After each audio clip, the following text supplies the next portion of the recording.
In den folgenden Minuten geht es um eine kleine Fingerübung für alle Hartschaumfans und Heißdrahtschneiderbesitzer. Denn ich zeige euch, wie ihr ganz leicht solche Fliesenmuster basteln könnt. Und damit moin moin und herzlich willkommen zum TWS. Ich habe ja schon in einigen Videos erklärt, wie ihr Hartschaum rund zurechtschneidet. Zum Beispiel, um solche Türme zu bauen. Auch einfache Fliesen, die zusammengesetzt einen Kreis ergeben, kennt ihr bereits aus TWS-Tutorials. Aber so ein Mandala-artiges Fliesenmuster, das in diesem Fall einen 28 cm großen Kreis ergibt, ist definitiv neu auf meinem Kanal. Alles, was ihr braucht, sind ein Hartschaumblock von etwa 30 cm Länge, 14,5 cm Breite und mindestens 4 cm Höhe. Dazu einen Heißdrahtschneider wie den Proxxon Thermocut und einen Kreisschneider bzw. eine Kreisführung wie diese hier von Perwal Creativus. Ihr könnt aber auch ganz leicht einen eigenen Kreisschneider basteln. Wie das genau geht, seht ihr im oben verlinkten Video. Ein Problem am Proxxon Thermocut ist, dass man aufgrund des starren Bügels nur etwa 14,5 cm hohe Hartschaumblöcke durchschneiden kann. Wie also soll ein 28 cm großer Kreis entstehen? Ganz einfach, indem ihr Halbkreise zuschneidet.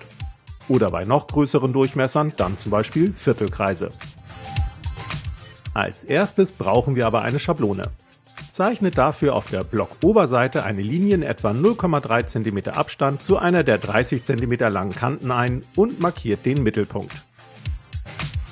Zeichnet nun Linien im Winkelabstand von 5 Grad ein, die vom Mittelpunkt nach außen führen.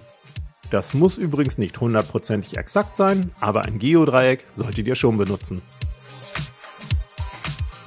Steckt nun den Nagel eurer Kreisführung oder einen anderen schmalen Nagel in den Mittelpunkt und schneidet dann die Schablone vom Block ab. Und zwar als 0,5 cm dicke Platte. Achtet dabei darauf, dass der Draht absolut senkrecht am Gerät ausgerichtet ist. Stellt den Durchmesser eures Kreisschneiders auf 28 cm, setzt die Schablone auf den Nagel und schneidet einen Halbkreis aus. Wahlweise könnt ihr nur den Halbkreis oder das Äußere als Schablone verwenden. Als nächstes braucht ihr mindestens 5 Platten von 0,5 cm Dicke, aus denen dann eure Fliesen entstehen. In eurem Hartschaumblock ist ja noch das durchgestochene Loch von vorhin. Schneidet entsprechend von dieser Seite eine 0,5 cm dicke Platte ab. Steckt dann nochmals den Nagel ins Loch, um eine weitere Platte abzuschneiden. Und so weiter, bis ihr 5 Platten mit jeweils einem Loch als Halbkreismittelpunkt habt. Alle Platten schneidet ihr dann wie eben als Halbkreise zu. Wobei ihr natürlich jeweils wegen des Mittelpunktes an einer Seite etwas Überstand habt. Danach kommt eure Schablone ins Spiel. Übertragt damit auf alle Platten einige der 5 Grad Markierungen. Also nicht jede, sondern nur manchmal jede zweite oder jede dritte. Zieht dabei Linien zum entsprechenden Halbkreismittelpunkt, dies werden quasi die seitlichen Umrisse eurer Fliesen. Übrigens muss nicht jede Linie ganz durchgezogen werden, denn sonst würden die Fliesen nahe des Mittelpunkts ja auch winzig klein werden. Jetzt werden aus euren Platten halbkreisförmige Ringe mit unterschiedlichen Radien und Durchmessern zugeschnitten, aus denen dann die einzelnen Fliesen entstehen. Das klingt jetzt vielleicht kompliziert, ist es aber gar nicht. Fangt mit dem Abschneiden immer außen an und startet beispielsweise bei 24 cm Durchmesser. Denn so schneidet ihr von eurem 28 cm Halbkreis einen 2 cm tiefen Ring ab. Denn 4 cm Durchmesser sind 2 cm Radius bzw. Tiefe. Reduziert dann den Durchmesser erneut um 4 cm und schneidet wieder einen 2 cm tiefen Ring ab. Und so weiter, bis ihr irgendwann bei 4 cm Durchmesser angekommen seid. Legt alle Ringe beiseite und schnappt euch dann die nächste Platte. Schneidet dann beispielsweise 1 cm tiefe Ringe ab, indem ihr den Durchmesser zuerst auf 26 cm, dann auf 24 cm, dann auf 22 cm und so weiter einstellt. Hier seht ihr die Ringe aus meinen 5 Platten. Wie gesagt mit 1 cm Tiefe, hier mit 2 cm Tiefe, hier mit 3 cm Tiefe und hier ganz aus mit 1 cm Tiefe und dann jeweils mit 2 cm Tiefe. Und hier noch ganz aus mit 2 cm Tiefe und dann jeweils mit 3 cm Tiefe. So bekommt ihr viele verschiedene Fliesengrößen und habt gleich beim Mandala-Basteln genügend Auswahl. Wichtig ist übrigens dafür der jeweilige Innendurchmesser eurer Ringe. Also hier zum Beispiel 26 cm, 24 cm und so weiter. Insgesamt sind es in meinem Fall 12 verschiedene Innendurchmesser plus die Mittelteile der Platten.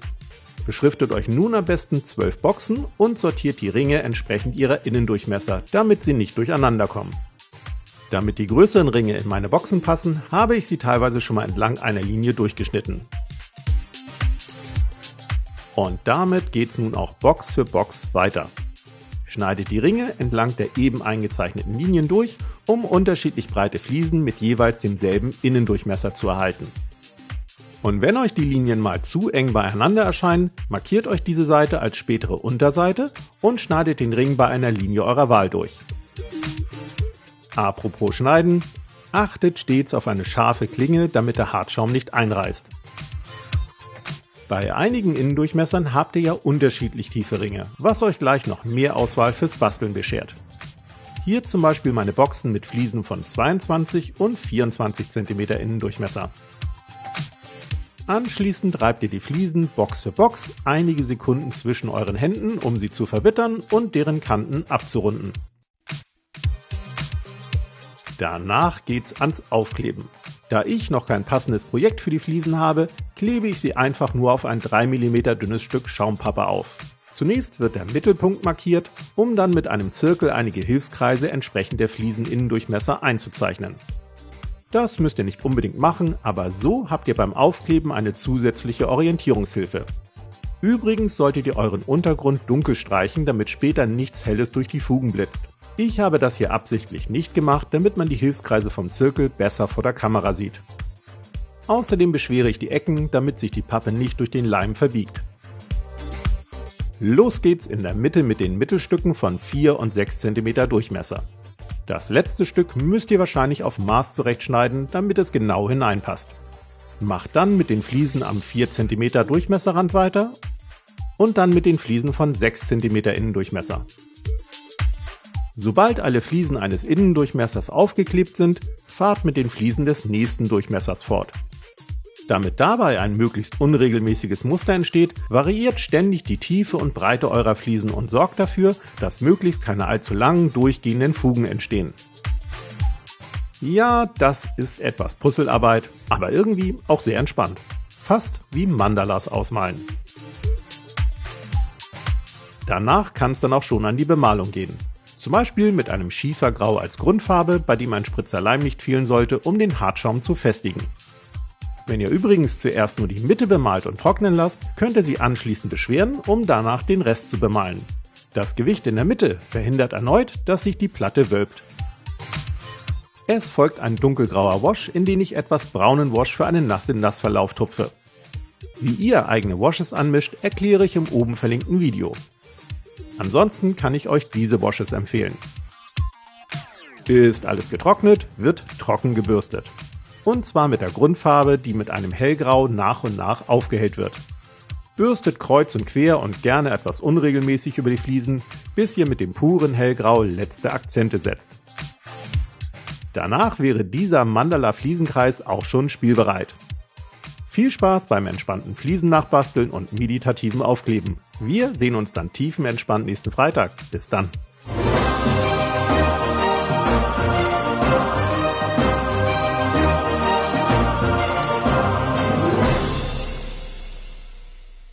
Dass man aufgrund des starren Pügels werft den Pügel zu Boden.